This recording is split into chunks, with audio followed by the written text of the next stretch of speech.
Hello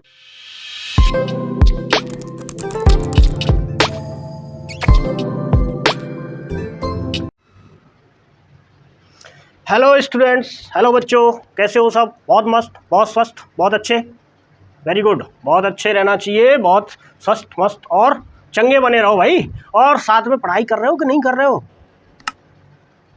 sir पढ़ने की मत कहा करो, सर अच्छा नहीं लगता है रोज़ रोज़ कहना, अच्छा नहीं लगता है रोज़ रोज़ कहना। पर ये रोज़ रोज़ तब इसलिए कहना पड़ता है बेटा क्योंकि आप लोग बिना कहीं पढ़ते नहीं हो। आप खुद से पढ़ने लगो तो हम क्यों कहेंगे, है ना? अच्छे बच्चे बन जाओ, पढ़ाई पर ध्यान दो, खेल पर भी ध्यान दो। ध्यान तो सब पे देना है, पर सबका अपना एक निश्चित एक सर्टेन टाइम होता है ना? हर टाइम आप खेल नहीं सकते, हर टाइम आप पढ़ नहीं सकते। तो पढ़ने के टाइम पे पढ़ाई करो, खेलने के टाइम पे खेलो, मस्ती के टाइम पे मस्ती करो, और सब्सक्राइब करने के टाइम पे चैनल सब्सक्राइब करो, शेयर करने के टाइम पे चैनल शेयर करो, वीडियो शेयर करो, लाइक करने के टाइम पे लाइक करो। ये भी सब ज़रूरी है। सारे ज़रूरी काम करते रहो, इन सबसे ज़्यादा ज़रूरी है पढ़ाई। ठीक है, तो पढ़ाई के लिए अपना टाइम जरूर निकालिए। ठीक, चलो बेटा, तो अब हम आगे बढ़ते हैं। अपनी सीरीज़ को लेके आए हैं और क्लास 9 की सीरीज चल रही है, सब लोग जानते हैं। चैप्टर नंबर 2 चल रहा है, force and motion. Chapter number 2 नहीं, चैप्टर नंबर 9, मतलब फिजिक्स का चैप्टर नंबर 2 और ओवरऑल साइंस का चैप्टर देखें तो चैप्टर नंबर 9 और फोर्स एंड मोशन। ठीक है, एनसीईआरटी। और एक पार्ट बेटा आप लोगों को हम दे चुके, उम्मीद है पढ़ा होगा आपने, देखा होगा, समझा होगा। पार्ट 2 लेके आए आज, और आज हम चर्चा करेंगे बेटा न्यूटन्स लॉज ऑफ मोशन की। Newton first law, Newton second law, Newton third law, इन तीनों लॉ को समझेंगे। लास्ट में कंजर्वेशन ऑफ मोमेंटम भी समझेंगे। ठीक है, तो ये सारा आज हम खत्म कर देंगे। इसके बाद हमारा जो नेक्स्ट वीडियो होगा वो फुल्ली न्यूमेरिकल बेस्ड होगा। उसमें जितने भी हम लाएंगे बेहतरीन बेहतरीन सवाल उठा के लाएंगे, मज़ा आ जाएगा आपको कुल मिला के बात ये। ठीक है, तो अब आज भी मज़ा आएगा, बहुत अच्छा मज़ा आएगा। तो बेटा उन बच्चों से एक बार मैं फिर से कहना चाहूँगा कि यहाँ आने से पहले जिन बच्चों ने अभी प्रीवियस वीडियो नहीं देखा है, पहले उसको देख लें आप लोग। ठीक है, दिक्कत कोई नहीं होगी, दिक्कत होगी मैं यहीं पे क्लियर कर दूंगा, पर आपको ज़्यादा अच्छा समझ में आएगा अगर आप पिछले वाला वीडियो देख के आओगे। ठीक है, तो पिछला वाला वीडियो देख के आए, अपने कॉपी पेन और जो भी आप नोट्स बनाने के लिए ज़रूरत है आपको साथ में लेके बैठे। हम शुरू कर रहे हैं अपना न्यूटन्स लॉज ऑफ मोशन। चलो बेटा, Newton's law of motion. Newton का नाम सबने सुना है। ठीक है, तो न्यूटन ने क्या कहा था, न्यूटन ने क्या कहा नहीं था, क्या करा था? तो न्यूटन ने ये किया था बेटा कि बहुत सारे ऑब्जर्वेशंस न्यूटन ने किए थे। ठीक है, बहुत सारा लिटरेचर रिव्यू किया था, मतलब जो न्यूटन साहब से पहले के साइंटिस्ट थे, जो न्यूटन साहब से पहले के फिजिसिस्ट थे, उनने क्या क्या बातें कही, उनकी क्या क्या थ्योरियाँ थीं, वो क्या क्या जानते थे, उन सब के बारे में जाना। और उन सब को स्टडी करने के बाद इन्होंने 3 नियम दिए, ऐसे नियम जो ध्यान से सुनना मेरा अगला वर्ड, ऐसे नियम जो हमें आंखों से दिखने वाले हर मूविंग ऑब्जेक्ट की मोशन को कंप्लीटली डिस्क्राइब करके दे देते हैं। है ना बड़ा काम? वाकई में बड़ा काम है। ठीक है, वाकई में बड़ा काम है। ठीक है, इसीलिए तो उनको कहा जाता है फादर ऑफ मैकेनिक्स। किसको कहा जाता है? न्यूटन साहब को कहा जाता है भाई। तो चलो बेटा, न्यूटन्स लॉ ऑफ मोशन पढ़ने से पहले एक और महान व्यक्ति की बात करेंगे हम, और उन महान व्यक्ति का नाम है, कौन बताएगा? पिछली वीडियो में बताया था मैंने, दोनों के फोटो लगाए थे, इनका भी लगाया था, उनका भी लगाया था, याद आ गया? यस सर, वही टेलीस्कोप वाले गैलीलियो। ओके, पहले हम गैलीलियो एक्सपेरिमेंट की बात करते हैं। पहले गैलीलियो ने क्या ऑब्जर्व किया था, इस पर चर्चा करेंगे। चर्चा का विषय अभी क्या है हमारा? Galileo's observations. गैलीलियो ने क्या ऑब्जर्व किया था बेटा? आओ समझते हैं, आइए समझते हैं। गैलीलियो साहब की कहानी हम सुनाएंगे अपनी जुबानी। ठीक है बेटा, मोशन ऑन इंक्लाइंड प्लेन इन्होंने ऑब्जर्व किया था। इंक्लाइंड प्लेन समझते हो? पहली बार सुना है सर, समझ लो बेटा। जैसे मान लो ये तो ओरिजोनटल होता है, अर्थ है हमारी, है ना, ये अर्थ है। इस अर्थ के साथ कोई एंगल बनाते हुए मैंने एक प्लेन बना दिया। ऐसे मान लो एक तख्ता था मेरे पास, पट्टा, उसको मैंने ऐसे पढ़ा था, वो अर्थ पे मैंने ऐसे करके टिका दिया उसको, यहाँ पे एक उसमें नीचे कुछ लगा दिया, ऐसे करके टिका दिया बेटा, ये बन गया inclined plane. This is called inclined plane. Inclined का मतलब this plane is inclined at some angle from the horizontal. Clear है बात? इसको कहेंगे हम इंक्लाइंड प्लेन। अच्छा चलो, अब इन्होंने क्या ऑब्जर्व किया बेटा गैलीलियो साहब ने इसी तरह के 2 इंक्लाइंड प्लेन लिए और इस तरह से रख दिए कुछ। ठीक है, अब क्या किया, इस प्लेन के हाईएस्ट पॉइंट पर जाके उन्होंने एक यहाँ पर एक मार्बल का टुकड़ा रख दिया, ठीक है, बहुत चिकनी सी मार्बल का टुकड़ा रख दिया। जब बेटा ये टुकड़ा रखा तो आप भी जानते हो, हम भी जानते हैं, दुनिया जानती है इस बात को कि ये इस पर लुढ़कते लुढ़कते लुढ़कते लुढ़कते लुढ़कते लुढ़कते यहाँ तक मोशन कर जाएगा, करेगा। अच्छा, उन्होंने ये ऑब्जर्व किया था बेटा कि जब ये नीचे आ रहा होता है, जब ये नीचे आ रहा होता है तो इसकी स्पीड इंक्रीज करती है और यहां पहुंचते पहुंचते ये एक सर्टेन स्पीड एक्वायर कर चुका होता है। ये स्पीड क्यों इंक्रीज कर रही है सर?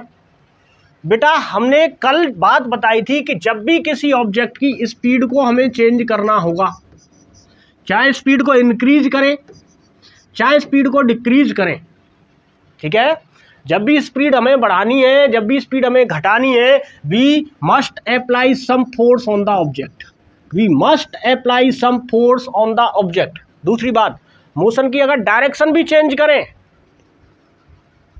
तब भी हमें एक फोर्स अप्लाई करना पड़ेगा कम से कम, ठीक है। तो बेटा यहां पर तो सर कोई फोर्स अप्लाई हो नहीं रहा है, यहां पर तो सर कोई फोर्स अप्लाई नहीं दिख रहा है हमें होता हुआ, हो रहा है बेटा।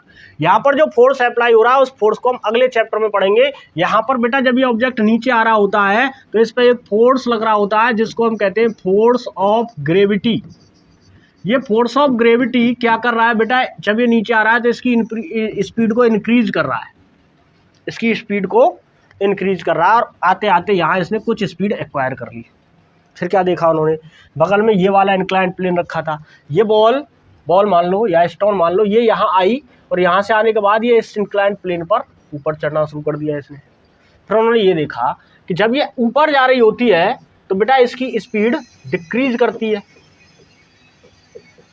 ये दोनों ही स्पीड इंक्रीज और स्पीड डिक्रीज जो कर रही है वो due to force of gravity कर रही है। अभी हम इस फोर्स ऑफ ग्रेविटी की कोई चर्चा नहीं कर रहे हैं, बस ये समझ लो कि ये बॉल जब इंक्लाइंड प्लेन पर मूव करती है, चाहे नीचे आए चाहे ऊपर जाए, एक फोर्स ड्यू टू ग्रेविटी इस बॉल पे एक्ट हो रहा होता है। उस फोर्स की वजह से इसकी स्पीड जब ये नीचे आ रहा होगा तो इंक्रीज करेगी, ऊपर जा रहा होगा तो डिक्रीज करेगी। यहाँ तक बात क्लियर है।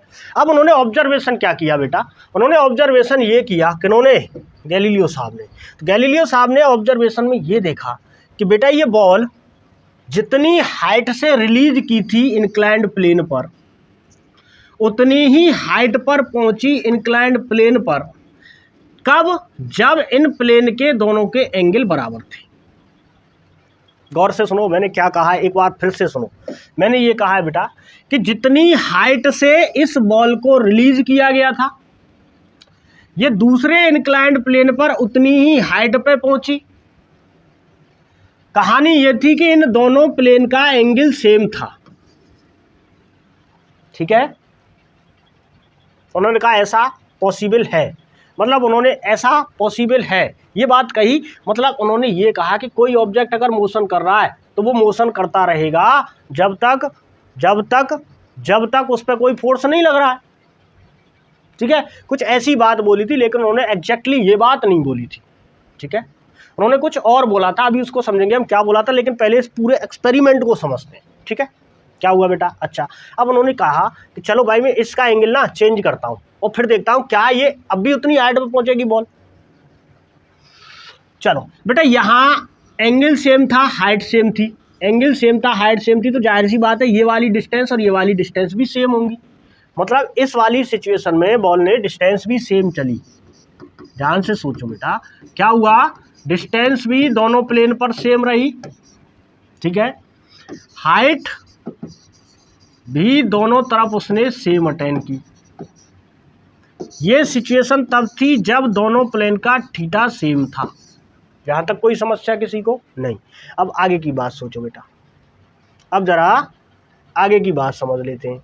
आगे की बात क्या है, आगे की बात यह है कि इन्होंने कहा कि इस एंगल को डिक्रीज कर दे थोड़ा सा, तो इन्होंने कहा इस एंगल को डिक्रीज कर दे, और ऐसा कहा तो ऐसा इन्होंने कर दिया, इस एंगल को यहाँ डिक्रीज कर दिया बेटा, ये वाला, ठीक है।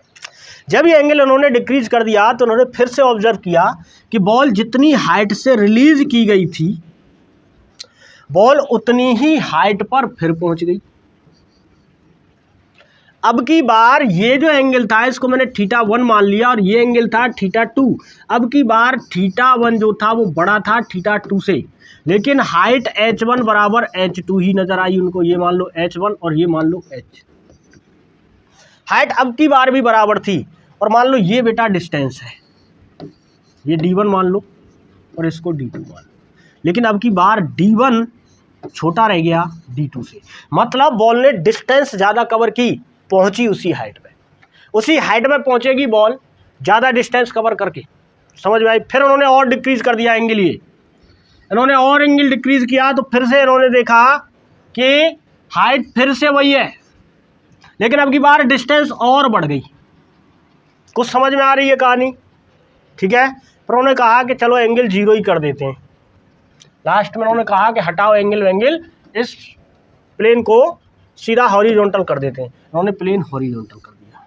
बेटा प्लेन हॉरिजॉन्टल करते ही बॉल ऐसे सीधी गई और ये बॉल तब तक चलती रहेगी, ये बॉल तब तक चलती रहेगी जब तक इतनी हाइट अटेन ना कर ले।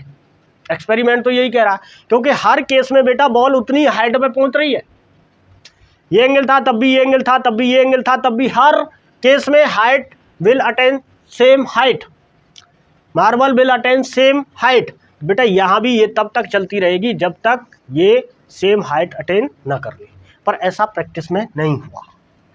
Actually this can not happen in India, no India, this can not happen in real situation. Practical situation में क्या होगा बेटा कि ये बॉल कुछ दूर चलेगी और रुक जाएगी।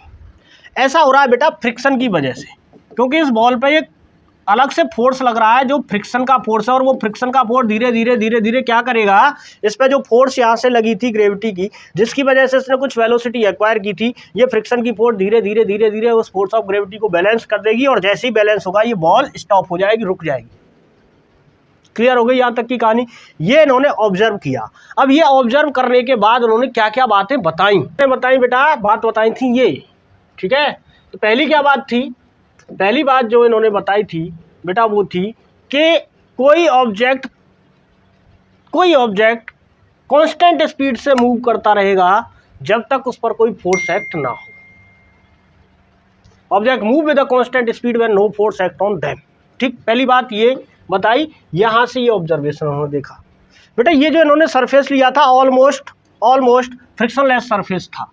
एग्जैक्टली फ्रिक्शनलेस नहीं ले सकते, पर ये क्या है कि इसमें फ्रिक्शन बहुत कम था। फ्रिक्शन कम कैसे करते हैं सर? बेटा फ्रिक्शन कम करने के बहुत सारे तरीके हैं। एक तो ये है कि या तो हम इस सरफेस को बहुत स्मूथ ले लें, बहुत स्मूथ सरफेस, एकदम चिकना सरफेस, या दूसरा बेटा हम क्या कर सकते हैं, लुब्रिकेंट इस्तेमाल कर सकते हैं। ये तो हमने पढ़ा था पिछली क्लासों में कि फ्रिक्शन को कैसे कम किया जा सकता है। ठीक है, तो उन्होंने देखा है कि ये जो बॉल है जब हॉरिजॉन्टल सरफेस पर चल रही है तो ये चलती ही जा रही है, ये तब तक चलती जा रही है जब तक ये वाली हाइट अटेन ना कर ले। अब जब हॉरिजॉन्टल पे चल रही है तो ये हाइट तो ये कभी अटेन नहीं करेगी, इनफाइनाइट टाइम बाद ये हाइट अटेन करेगी।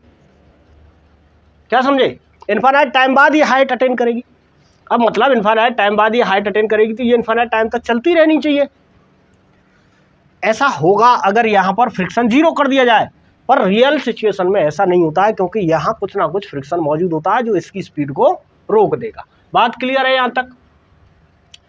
दूसरी क्या बात उन्होंने ऑब्जर्व की थी बेटा कि अगर कोई ऑब्जेक्ट है और उस ऑब्जेक्ट की मोशन को हमें चेंज करना है तो हमें एक अनबैलेंस फोर्स की रिक्वायरमेंट होगी, यानी कि उस ऑब्जेक्ट पे एक फोर्स लगाना पड़ेगा, अनबैलेंस फोर्स लगाना पड़ेगा। जब तक आप अनबैलेंस फोर्स नहीं लगाओगे तब तक उसकी मोशन चेंज नहीं होगी।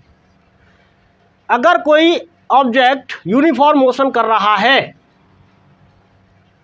तो उसकी यूनिफॉर्म मोशन को बनाए रखने के लिए कोई नेट फोर्स की जरूरत नहीं है, बशर्ते फ्रिक्शन मौजूद ना हो। अगर फ्रिक्शन मौजूद है तो बेटा यहाँ इसकी मोशन को यूनिफॉर्म बनाए रखने के लिए हमें फ्रिक्शन के बराबर फोर्स हमेशा लगा के रखना पड़ेगा, नहीं तो ये फ्रिक्शन क्या करेगा, इसकी स्पीड डिक्रीज कर देगा और ऑब्जेक्ट एक टाइम पे जाकर रुक जाएगा। क्लियर हो रही है बात इतनी? तीसरी बात उन्होंने जो ऑब्जर्व की थी वो बेटा ये थी, it is difficult to achieve a zero unbalanced force because of the presence of the frictional force. जो बात यहाँ कही है उसी बात को इन्होंने यहाँ दोहराया है।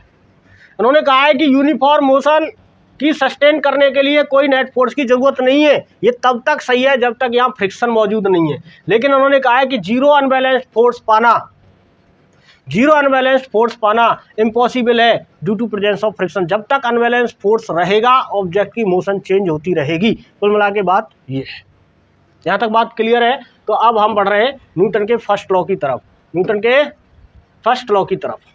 ठीक है, फर्स्ट लॉ ऑफ मोशन, इसको कहते हैं मोशन, इसको कहते हैं लॉ ऑफ इनर्शिया।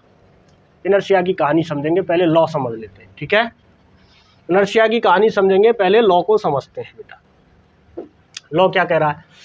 लॉ ये कह रहा है कि an object remains in state of rest और of uniform motion in a straight line unless compelled to change that state by an applied force. दूसरे शब्द में आप ऐसे समझो बेटा कि फर्स्ट लॉ ये कहता है कि किसी भी ऑब्जेक्ट की रेस्ट की पोजीशन या uniform motion in straight line, इसकी पोजीशन को हम तब तक चेंज नहीं कर सकते जब तक उस पर कोई एक्सटर्नल फोर्स ना लगाए। या ऐसे समझ लो, किसी भी ऑब्जेक्ट की पोजीशन को अगर हम चेंज करना चाहते हैं तो वो ऑब्जेक्ट अपनी पोजीशन में चेंज होने का अपोज करता है। अगर कोई ऑब्जेक्ट रेस्ट में है तो ये रेस्ट में ही रहना चाहता है। कोई ऑब्जेक्ट स्ट्रेट लाइन में यूनिफॉर्म मोशन कर रहा है, ऐसे जा रहा है, ये यूनिफॉर्म मोशन कर रहा है, तो ये यूनिफॉर्म मोशन करते ही रहना चाहता है। कब तक ऐसा करता रहेगा ये? तब तक इस पर कोई एक्सटर्नल फोर्स हम अप्लाई ना करें। यानी कि इनकी पोजीशन को चेंज करने के लिए हमें एक एक्सटर्नल फोर्स लगाना पड़ेगा। बेटा ये लॉ अल्टीमेटली एक ऐसी प्रॉपर्टी को डिफाइन कर रहा है बॉडी की जिसको हम कहते हैं इनर्शिया। इनर्शिया क्या है बेटा? पहले मैं इनर्शिया की डेफिनेशन बता देता हूं आप लोगों को। फर्स्ट लॉ समझ में आ गया? अगर फर्स्ट लॉ समझ में आ गया तो फिर हम आगे बढ़े। फर्स्ट लॉ समझ में आ गया, किसी भी ऑब्जेक्ट की पोजीशन को हम तब तक चेंज नहीं कर सकते। पोजीशन कौन सी? पोजीशन ऑफ रेस्ट या position of uniform motion in straight line, इसको तब तक चेंज नहीं कर सकते जब तक हम एक्सटर्नल फोर्स ना लगाएं। या दूसरी तरीके से आप ये समझ लो कि कोई ऑब्जेक्ट रेस्ट में तो रेस्ट में ही रहेगा, स्ट्रेट लाइन में यूनिफॉर्म मोशन कर रहा है तो स्ट्रेट लाइन में यूनिफॉर्म मोशन करता ही रहेगा जब तक उस पर कोई एक्सटर्नल फोर्स न लगाया जाए, कोई अनबैलेंस्ड फोर्स न लगाया जाए। आगे बात समझ में? ठीक है, अब सुनो बेटा, ये इनर्शिया क्या है? What is this inertia? तो बेटा इनर्शिया की कहानी समझे तो ये क्या है? This is the property of all matters, any की जगह आप कर सकते हो all matters, due to which it opposes the change in its position. कौन सी पोजीशन? पोजीशन ऑफ रेस्ट या पोजीशन ऑफ यूनिफॉर्म मोशन। तो हर बॉडी की बेटा ये प्रॉपर्टी होती है, हर बॉडी के अंदर उसकी ये इंटरनल प्रॉपर्टी है, आप कह सकते हो इनहेरेंट प्रॉपर्टी है, जिसकी वजह से ये ऑब्जेक्ट अपने ऊपर लगने वाले फोर्स का अपोज करता है। Every object opposes the force which acted on that. ठीक है, या ऐसे कह लो कि उसकी अपनी पोजीशन में कोई भी चेंज होने का वो अपोज करती है, और इस अपोजिशन का नाम होता है उस बॉडी की इनर्शिया। क्लियर है बात? ये बेटा इनर्शिया बेसिकली मास पे डिपेंड करता है, इसकी चर्चा भी करेंगे हम। मास पे डिपेंड करता है, यानी कि मास जो है उसी को हम इनर्शिया कहते हैं। दूसरे शब्दों में आप ये समझ सकते हैं। ठीक है बेटा, यहाँ देखो इनर्शिया, इस इनर्शिया के और फर्स्ट लॉ के कुछ एग्जाम्पल्स देखते हैं। बेटा पहले देखो, ये इंक्लाइंड प्लेन पर एक ऑब्जेक्ट मूव कर रहा है, एक ट्रॉली है, इसमें बहुत सारी बॉल भरी हुई है। ये ट्रॉली इस इंक्लाइंड प्लेन पर आ रही है। बेटा जब ये ट्रॉली यहाँ के रुकी इससे टकरा के, तो ट्रॉली तो रेस्ट में आ गई क्योंकि ट्रॉली पे एक फोर्स लग गया इसकी वजह से। लेकिन बेटा ये जो बॉल इसके अंदर थी, ये बॉल अभी भी मोशन की टेंडेंसी में है, यानी कि ये अब भी चलते रहना चाहती हैं, इसलिए छिटक के कुछ बॉल इसमें से आगे आ गई। क्लियर है बात?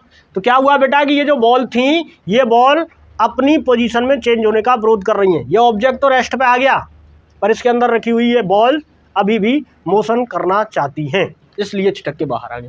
बेटा एक दूसरा एग्जाम्पल यहाँ देख सकते हैं, ये एक बोर्ड है, इस बोर्ड पे एक कॉइन रखा है, नीचे ग्लास है। इस कॉइन को हम सडनली यहाँ से हटा दें तो ये कॉइन कांच के ग्लास में गिर जाता है। क्यों? क्योंकि बेटा कॉइन अभी क्या था? रेस्ट में है। हमने फोर्स लगाया बोर्ड पे, तो बोर्ड तो फोर्स लगाने की वजह से मोशन में आ गया, लेकिन कॉइन पे कोई फोर्स नहीं था, तो कॉइन की टेंडेंसी थी रेस्ट में रहने की। क्यों? क्योंकि कॉइन पे जब तक फोर्स नहीं लगेगा ये मूव नहीं करेगा। क्लियर हो गई बात? तो कोई ऑब्जेक्ट रेस्ट में तो रेस्ट में ही रहना चाहता है, मोशन में तो मोशन में ही रहना चाहता है। कब तक? जब तक कोई एक्सटर्नल फोर्स उसको लगा के उसकी पोजीशन को चेंज ना किया जाए। क्लियर हो गई बात? अब बात समझते हैं किसकी? अब बात समझते हैं बेटा हम अभी जो हमने बात की थी इनर्शिया और मास की, अभी हम बात समझते हैं इनर्शिया और मास की। ठीक है, चलो इनर्शिया और मास, मास एंड इनर्शिया। बेटा मास ही मेजरमेंट होता है इनर्शिया का। किसी बॉडी का अगर इनर्शिया हमें नापना है तो हम उसका मास मेजर करेंगे। मास अगर ज़्यादा होगा, यहाँ समझ लो पहले तो कि अगर मास ज़्यादा होगा, मोर मास का मतलब हुआ मोर इनर्शिया। देखो इस एग्जाम्पल से इस बात को समझो। बेटा ये खाली बाल्टी लटकी हुई है और ये बाल्टी इसमें मिट्टी भरी हुई है।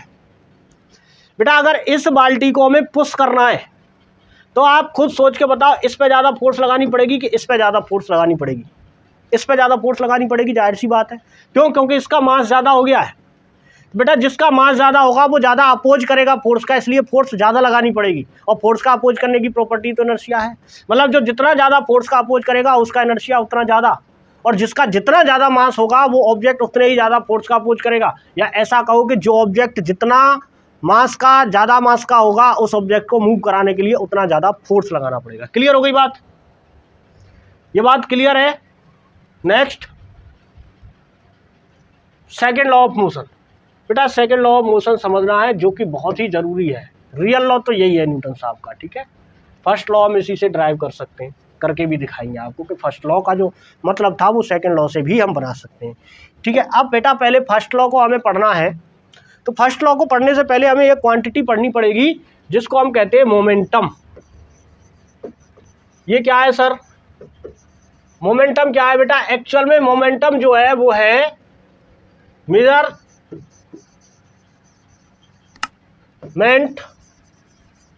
Of velocity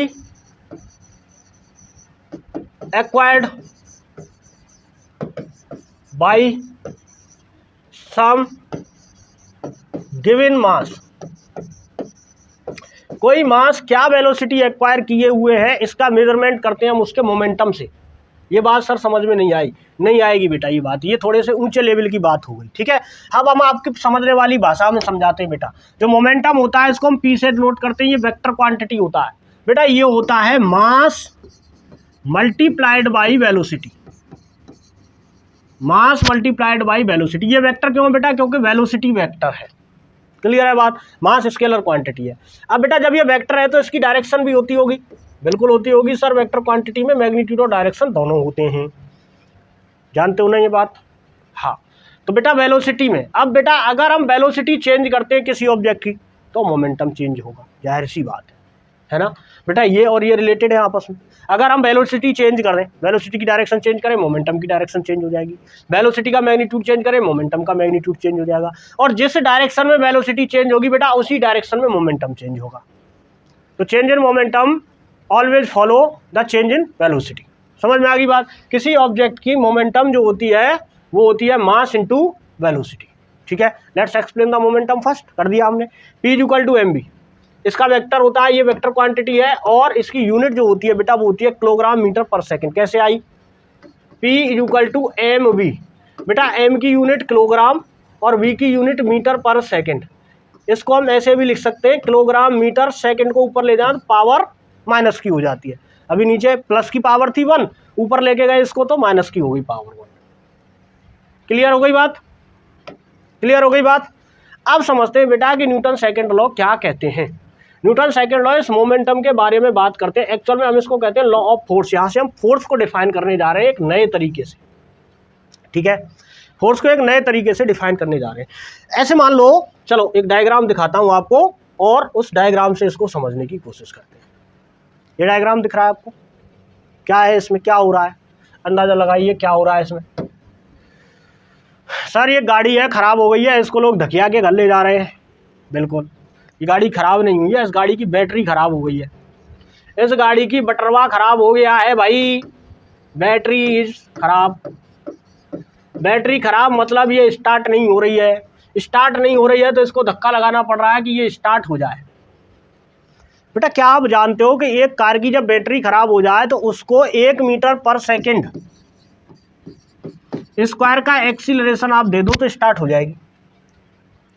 1 metre per second square का एक्सीलरेशन दे दो तो स्टार्ट हो जाएगी, या ऐसा कह लो कि 1 मीटर पर सेकंड की वेलोसिटी उसको दो तो वो स्टार्ट हो जाएगी।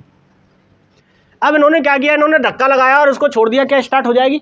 इसको धक्का लगा के 1 मीटर पर सेकंड की इसको स्पीड मिल गई तो क्या ये स्टार्ट हो जाएगी? नहीं होगी, ये स्टार्ट नहीं होगी। बेटा इसको स्टार्ट करना है तो क्या करना पड़ेगा? प्यारा बच्चा सोच के बताएगा क्या करना पड़ेगा। इसको अगर हमें स्टार्ट करना है तो क्या करना पड़ेगा? सर लगातार धक्का लगाना पड़ेगा। बिल्कुल बिल्कुल सही बात। बेटा इसको सिर्फ एक छोटा सा हम झटका लगा दें और 1 मीटर पर सेकंड स्क्वायर की वेलोसिटी मान लो इसको मिल भी गई, तब भी ये स्टार्ट नहीं होगी। इसको अगर स्टार्ट करना है तो we have to continue apply some force, continue apply some force for some time और सम टाइम। क्या कर रहे हैं बेटा? हम फोर्स अप्लाई करके एक्चुअल की इसका मोमेंटम चेंज कर रहे हैं। अभी ये रेस्ट पे थी, स्पीड बढ़ेगी इसकी, या ऐसे समझ लो इसकी वेलोसिटी बढ़ेगी जब हम इसको धकेलेंगे वेलोसिटी बढ़ेगी मतलब मोमेंटम इसका चेंज होगा। लेकिन वो मोमेंटम एक सर्टेन टाइम तक चेंज करना पड़ेगा तब ये स्टार्ट होगी। ऐसा तो नहीं कि मोमेंटम चेंज कर दिया छोड़ दिया स्टार्ट हो जाएगी, नहीं, एक सर्टेन टाइम तक इसके मोमेंटम को चेंज करना पड़ेगा। तो सेकेंड लॉ बेटा इसी बात को बताता है कि जब हम किसी ऑब्जेक्ट पर फोर्स लगाते, कितना फोर्स लगाना पड़ेगा इस ऑब्जेक्ट पर हमें? बेटा ये फोर्स लगाना पड़ेगा हमें rate of change of momentum के बराबर, rate of change of momentum के बराबर शब्दों पे ध्यान देंगे। यानी कि इसके मोमेंटम को P1 से P2 करना है तो उसके लिए हमें T2 से T1 टाइम तक फोर्स लगाना पड़ेगा। इसके मोमेंटम को, इसका मोमेंटम पहले 0 है, अभी इसको कुछ मोमेंटम देना है हमें, उसके लिए बेटा हमने इसको फोर्स लगाया एक certain time T1 minus T2 minus T1 के लिए, ठीक है। उतनी देर में इसका मोमेंटम चेंज हुआ P2 minus P1, P2 minus P1, ठीक है। तो ये जो चेंज इन मोमेंटम है विद टाइम, यही होता है फोर्स के प्रोपोर्शन में। इतनी बात क्लियर हो गई बेटा? यही है सेकंड लॉ। सेकंड लॉ क्या कहता है? सेकंड लॉ ये कहता है कि rate of change of momentum, rate of change of momentum gives the magnitude of the force. जितना मोमेंटम का मैग्नीट्यूड चेंज होगा उस ऑब्जेक्ट पर उतनी फोर्स लगी होगी। पहली बात डायरेक्ट प्रोपोर्शन में होती है, ठीक है। हम प्रोपोर्शनलिटी की बात नहीं कर रहे, हम सीधे सीधे ऐसे समझो कि जितना हमने मैग्नीट्यूड इसका मोमेंटम का चेंज किया उसी रेशियो में इस पर फोर्स लगानी पड़ेगी। मोमेंटम कम करना है, डिक्रीज करना है, फोर्स हटानी पड़ेगी, डिक्रीज करनी पड़ेगी। मोमेंटम बढ़ाना है, अल्टीमेटली मोमेंटम बढ़ाने का मतलब वेलोसिटी बढ़ाना है, वेलोसिटी बढ़ाएंगे तो फोर्स बढ़ानी पड़ेगी। क्लियर है बात? दूसरी बात डायरेक्शन की करते हैं बेटा। दोनों ही वेक्टर क्वांटिटी हैं, फोर्स भी वेक्टर क्वांटिटी है और मोमेंटम भी वेक्टर क्वांटिटी है। बेटा फोर्स की डायरेक्शन क्या होगी? फोर्स की डायरेक्शन क्या होगी? तो ध्यान रहेगा बेटा, फोर्स की डायरेक्शन जो होगी वो होगी in the direction of change in momentum. Force उसी डायरेक्शन में लगा होगा जिस डायरेक्शन में मोमेंटम चेंज हो रहा है। ये बात मैं भी अभी बताई थी कि अगर मोमेंटम बढ़ाना है तो फोर्स बढ़ाना पड़ेगा, मोमेंटम कम करना है तो फोर्स कम करना पड़ेगा। यानी कि direction of force is always along the direction of change in momentum. Clear हो गई बात? क्लियर हो गई बात? चलो बेटा इसका अब हम देखते हैं फॉर्मूला, इसका मैथमेटिकल डिस्क्रिप्शन देखते हैं जरा। किसका mathematical description? Newton second law. तो बेटा Newton second law, according to Newton second law ये कह रहा है कि किसी ऑब्जेक्ट पर लगने वाली force is directly proportional to rate of change of momentum, rate of change of momentum.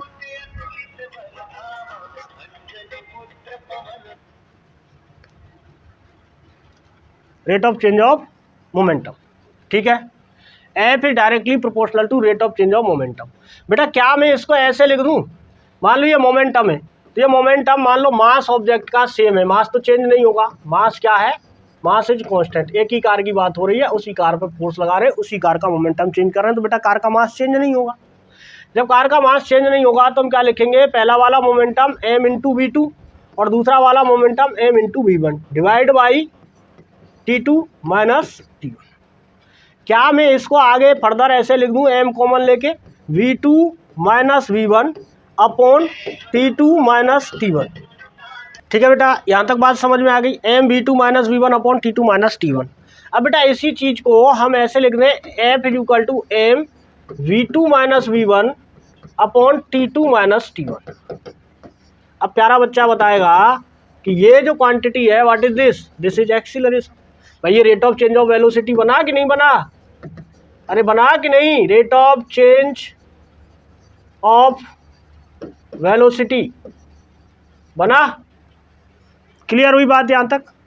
तो बेटा ये फॉर्मूला बन के आया F is equal to M A, this is Newton's second law. रट लो इस फॉर्मूले को, बहुत काम आना है। ठीक है, कैसे आया ये फॉर्मूला, हमने कहा बेटा force is proportional to according to second law, जो न्यूटन साहब ने कहा था कि rate of change of momentum, यानी कि मोमेंटम पहले P1 था फिर P2 था, तो चेंज हुआ P2 माइनस P1। P1 था T1 टाइम पे, P2 था T2 टाइम पे, तो टाइम में चेंज हुआ T2 माइनस T1, ये हो गया rate of change of momentum. फिर मैंने कहा कि बेटा जो P2 है उसको मैं लिख सकता हूँ मास इंटू वेलोसिटी, उस टाइम पे क्या थी V2 थी मान ली, मास इंटू वेलोसिटी पहले टाइम पे V1 थी मान ली, upon T2 minus T1, m common लिया V2 minus V1 upon T2 minus T1, ये V2 minus V1 upon T2 minus T1 ये बन गया rate of change of velocity, और इस rate of change of velocity को हम कहते हैं एक्सीलरेशन। ठीक है, तो बेटा फॉर्मूला आ गया F is equal to mass into acceleration. Clear हो गई ये बात, क्लियर हो गई बेटा। सबको पता है फोर्स इज वेक्टर क्वांटिटी और momentum is also vector quantity, और एक्सीलरेशन भी वेक्टर क्वांटिटी। अब समझते हैं बेटा कि फर्स्ट लॉ सेकंड लॉ से कैसे ड्राइव हो सकता है, फर्स्ट लॉ सेकंड लॉ से कैसे ड्राइव हो सकता है। बेटा हमें ये पता है कि F is equal to M होता है, अभी अभी ड्राइव किया हमने, F is equal to M. ठीक है, F is equal to M का मतलब F is equal to M V minus U upon T, V final velocity, u initial velocity. ठीक है, M V minus U upon T. भाई A को क्या लिख सकते हैं हम, ए को लिख सकते हैं v minus U upon T. कहाँ से, अरे कहीं से समझ लो यार, इक्वेशन पढ़ी थी हमने v बराबर u प्लस ए टी, यहाँ से भी लिख सकते हो यही equation v minus U upon A T. या अभी मैंने समझाया था तुमको कि v2 minus V1 upon T2 minus T1 acceleration होता है, तो v2 को फाइनल मान लिया v और v1 को u मान लिया है। ठीक है, अब सुनो बेटा बात, क्या चीज आ रही है यहाँ निकल के, F बराबर M V minus U upon T. अब अगर ये फोर्स जीरो हो, let suppose this force is zero, यानी कि हमने कोई एक्सटर्नल फोर्स इस पर नहीं लगाया है, तो बेटा क्या होगा, M V minus U upon T equal to zero हो जाएगा, हो जाएगा कि नहीं। इसका मतलब ये हो गया v माइनस यू बराबर जीरो। भाई ये टी इधर ले जाएंगे जीरो हो गया, एम इधर ले जाएंगे जीरो हो गया, तो v माइनस यू बराबर जीरो। इसका मतलब हो गया v इक्वल टू यू। क्या मतलब है इसका, इसका मतलब ये है कि अगर कोई ऑब्जेक्ट पे फोर्स नहीं लग रहा है तो जितनी वेलोसिटी उसकी इनिशियल है उतनी ही वेलोसिटी उसकी फाइनल है, मतलब नो चेंज इन वेलोसिटी, या आप कह सकते हो नो चेंज इन स्पीड। तो बेटा पहला लो यही तो कह रहा है कि अगर किसी ऑब्जेक्ट पर हम फोर्स ना लगाएं तो उसकी स्पीड में कोई चेंज नहीं होगा। आ गई बात, आ गई बात, मैथमेटिकली हमने इसको बता दिया, प्रूव कर दिया कि अगर हम ऑब्जेक्ट पर फोर्स ना लगाएं तो उसकी स्पीड में कोई चेंज नहीं होगा। ये बात समझ में आ गई। दूसरी बात ये कह रहे हैं बेटा कि उसकी जो स्पीड जीरो है, यानी कि ऑब्जेक्ट अगर रेस्ट पे है तो वो रेस्ट पे ही रहेगा, कब तक, जब तक फोर्स ना लगाएं। तो समझ लो बेटा अभी हमने समझा v बराबर u आया था, अगर u जीरो है, अगर u जीरो है तो बेटा क्या v जीरो नहीं होगा। अगर किसी ऑब्जेक्ट की इनिशियल वेलोसिटी जीरो है तो फाइनल वेलोसिटी भी जीरो। कब है ये सब कहानी, ये सब कहानी तब है जब f जीरो है, जब तक हम कोई फोर्स नहीं लगा रहे हैं तब तक ऑब्जेक्ट रेस्ट पे तो रेस्ट पे ही रहेगा। ऑब्जेक्ट अगर u वेलोसिटी से चल रहा है तो फाइनली भी वो u वेलोसिटी से ही चलता हुआ पाया, मतलब उसकी यूनिफॉर्म वेलोसिटी स्ट्रेट लाइन में चेंज नहीं होगी, उसकी रेस्ट की पोजीशन चेंज नहीं होगी। इनको चेंज करना है तो फोर्स लगाना पड़ेगा। क्लियर हो गई बात। फर्स्ट लॉ कैसे आया सेकंड लॉ से, क्लियर हो गई बात। अब पढ़ते हैं Newton's third law of motion. बेटा इसको तो सब जानते हैं, इसको कहते हैं हम action, law of action and reaction. ठीक है, क्या कहता है लॉ, लॉ ये कहता है बेटा एवरी एक्शन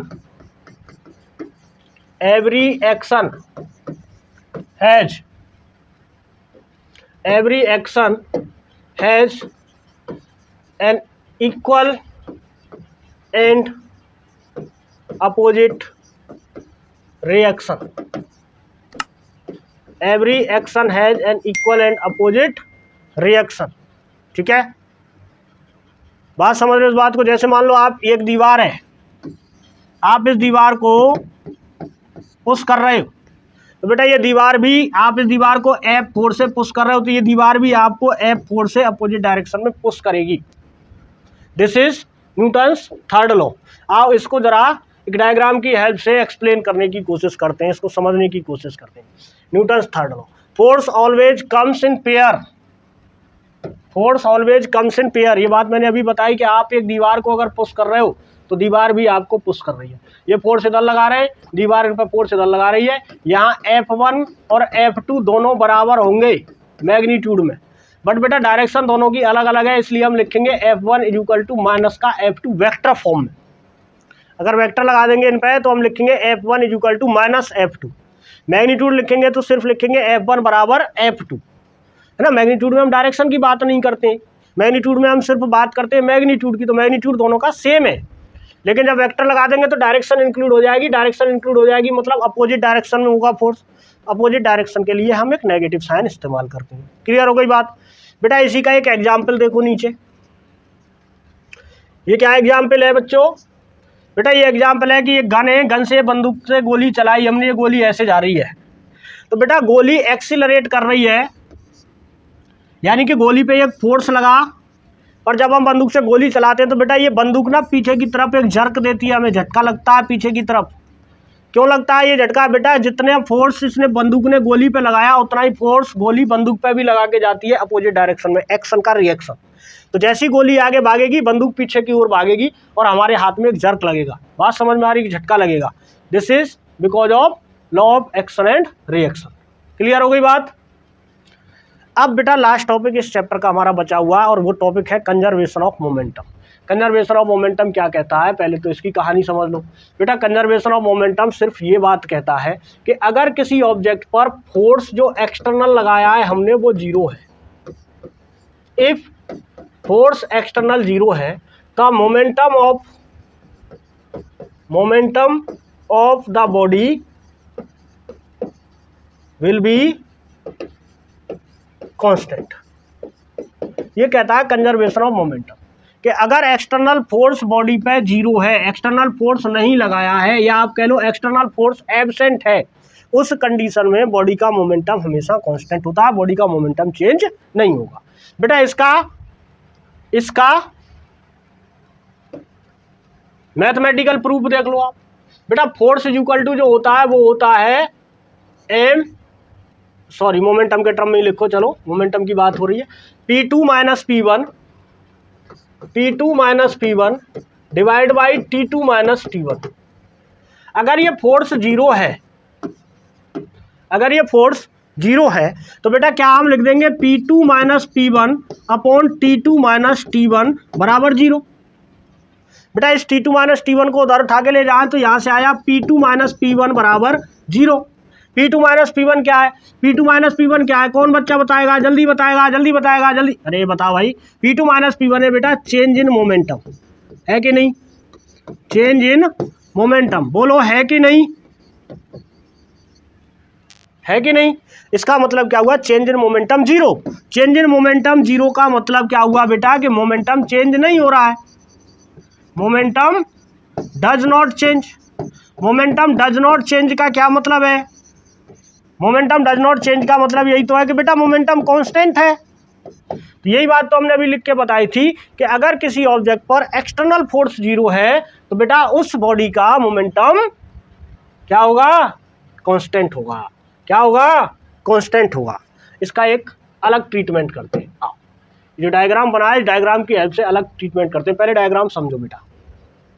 बेटा यहाँ दो बॉल है, एक MA मास की और एक MB मास की है। एक बॉल है ये MA मास की, एक बॉल है ये MB मास की। बेटा ये दोनों बॉल इस तरफ जा रही है, ये जा रही है VB वेलोसिटी से और ये जा रही है VA वेलोसिटी से। ठीक है, ये दोनों बॉल कुछ देर बाद आपस में टकरा जाती हैं। अच्छा बेटा जब ये दोनों बॉल टकराएंगी तो ये वाली बॉल जो A वाली बॉल है ये B वाली बॉल पर एक फोर्स लगाएगी ऐसे। मान लो ये फोर्स है AB। ए ने लगाया बी पे, ए बी, ठीक है बेटा। एक्शन रिएक्शन क्या कहता है, थर्ड लॉ अगर आज यूज करें हम तो बेटा ये बी वाली बॉल भी इस पे इतना ही फोर्स लगा देगी, मान लो ये फोर्स है वी बी ए। तो थर्ड लॉ क्या कह रहा है, थर्ड लॉ ये कह रहा है कि ये जो फोर्स है एफ ए बी ये बराबर होगा एफ बी ए के, पर मैग्नीट्यूड में बराबर होगा, डायरेक्शन में अपोजिट होगा। क्लियर है बात, मैग्नीट्यूड में बराबर होगा, डायरेक्शन में अपोजिट होगा, इतनी बात क्लियर है। अच्छा बेटा ये टकराने के बाद फिर अलग अलग हो गई बॉल, बॉल का मास चेंज होगा क्या, नहीं होगा, लेकिन बॉल की वेलोसिटी चेंज हो गई। मान लो शुरू में, चलो इसको चेंज करते हैं थोड़ा सा सिंबल को, है शुरू में जो वेलोसिटी है वो v ना u है, v की जगह क्या ले लें हम, u a और u b, और फाइनल में वेलोसिटी हो गई v a और इसकी हो गई v b। कॉलिजन से पहले की सिचुएशन ये है, दिस इज बिफोर कॉलिजन, ठीक है, और this situation is after collision, और ये कॉलिजन का टाइम है, ये टाइम क्या है, ये कॉलिजन टाइम है, ठीक है, किसी टाइम पे ये कॉलिजन हुआ। अब बेटा यहाँ से एक बात हमें सोचनी है कि यहाँ नेट फोर्स कितना है और यहाँ नेट फोर्स कितना है, दोनों सिचुएशन में फोर्स निकालते हैं। तो एफ ए बी निकालें बेटा, तो एफ ए बी क्या करेगी, एफ ए बी जो फोर्स है वो मोमेंटम को चेंज करेगी, किस वाले को, ए ने बी पे लगाया ना फोर्स, तो ये वाली जो फोर्स है ए बी ये बी के मोमेंटम को चेंज करेगी। क्लियर है बात, नहीं समझे दोबारा समझो बेटा, ये ए बी जो फोर्स लग रही है, ये ए बी फोर्स ए वाला ऑब्जेक्ट बी पे लगा रहा है, जब फोर्स हम ऑब्जेक्ट बी पे लगाएंगे तो मोमेंटम किसका चेंज होगा, बी का चेंज होगा, ठीक है। चलो बी का मोमेंटम कैसे चेंज होगा बेटा, बी का मोमेंटम पहले कितना था, पहले मोमेंटम था कॉलिजन होने से पहले M B into U B. Clear है बात बेटा, बाद में कितना मोमेंटम है इसका, बाद में मोमेंटम है M B into V B. Clear है ये बात। अच्छा momentum of A B change होगा, क्योंकि momentum of A B change होगा क्यों, क्योंकि बेटा फोर्स तो बी ने ए पे भी लगाया है। अच्छा ए का मोमेंटम पहले कितना था, M A into B U A, M A into U A, बाद में कितना हो गया बेटा, M A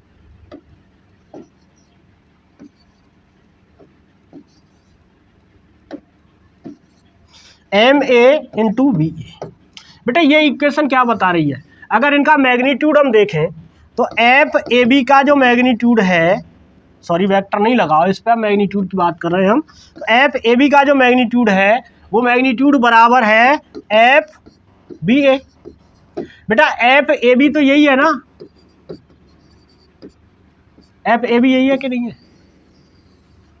F B A यही है कि नहीं है।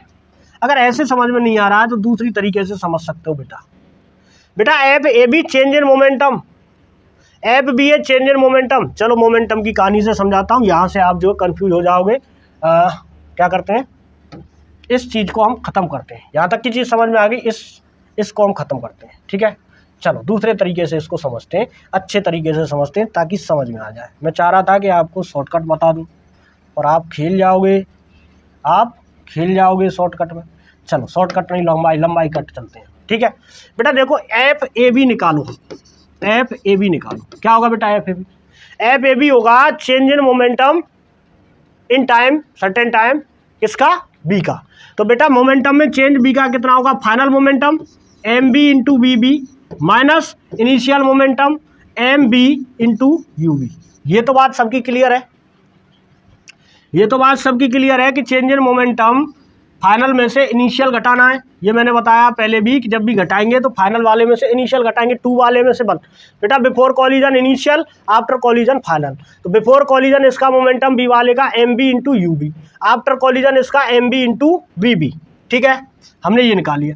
और कितने टाइम में चेंज हुआ, ये suppose T2 minus T1 time में ये कॉलिजन हुआ।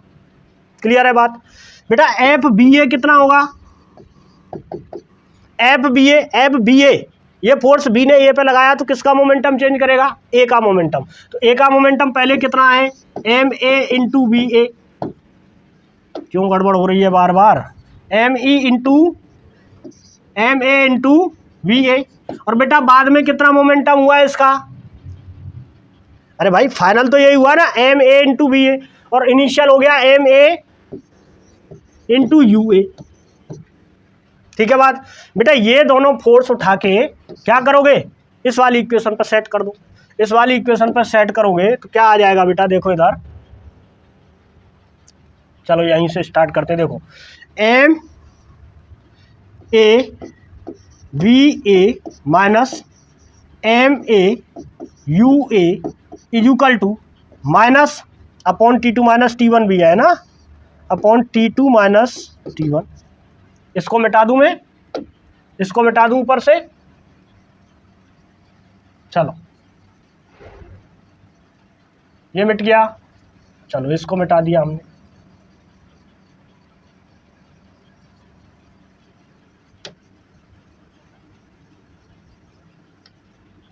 ठीक है